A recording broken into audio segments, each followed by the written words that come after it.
The resistance of the platinum wire eight 0 degree centigrade is 2 ohm and 6.8 ohm at 80 degree centigrade, the temperature coefficient of the resistance of the wire is.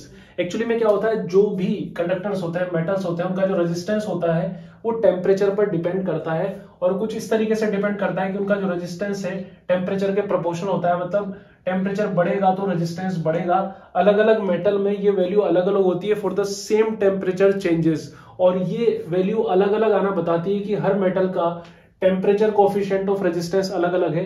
Temperature coefficient of resistance को alpha से बताया जाता है, और जिस metal के लिए alpha जितना ज्यादा होगा उसका रेजिस्टेंस उतना ही ज्यादा तेजी से इंक्रीज होता जाएगा टेम्परेचर में इंक्रीज होने की वजह से। इस अल्फा की जो यूनिट होती है वो डिग्री सेंटीग्रेड इनवर्स होती है, और यहाँ पर सारे आंसर आपको डिग्री सेंटीग्रेड इनवर्स में ही मिलेंगे। इस अल्फा का जो फॉर्मूला होता है वो होता है change in resistance upon original resistance multiply by temperature change. तो देखो, चेंज इन रेजिस्टेंस की यूनिट भी रेजिस्टेंस वाली यानी कि ओम ही आएगी, और रेजिस्टेंस की यूनिट तो ओम है, ओम की यूनिट से ओम की यूनिट कट जाएगी, नीचे टेम्परेचर की जो यूनिट है, टेम्परेचर डिफरेंस की जो यूनिट है डिग्री सेंटीग्रेड इनवर्स, वो ऊपर जाएगी, और मतलब डिग्री सेंटीग्रेड ऊपर जाकर डिग्री सेंटीग्रेड इनवर्स हो जाएगी। यहां पर आपको केल्विन में करने की कोई नीड नहीं है, क्योंकि केल्विन में जो टेम्परेचर डिफरेंस होता है या डिग्री सेंटीग्रेड में जो टेम्परेचर डिफरेंस होता है वो सेम ही बात है।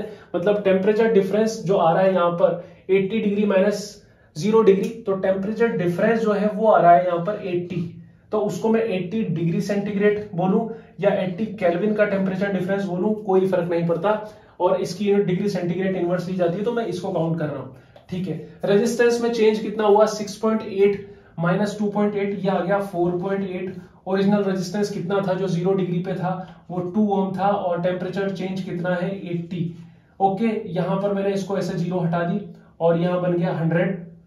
जब इसको 8 से काटूंगा तो ये हो गया 100, और 8 6 जा 48। ठीक है, और ये कट गया 3 टाइम्स, तो ऐसा बच गया 3/100, यानी कि 3 × 10⁻⁻² डिग्री सेंटीग्रेड इनवर्स। कोई ऑप्शन मिला क्या?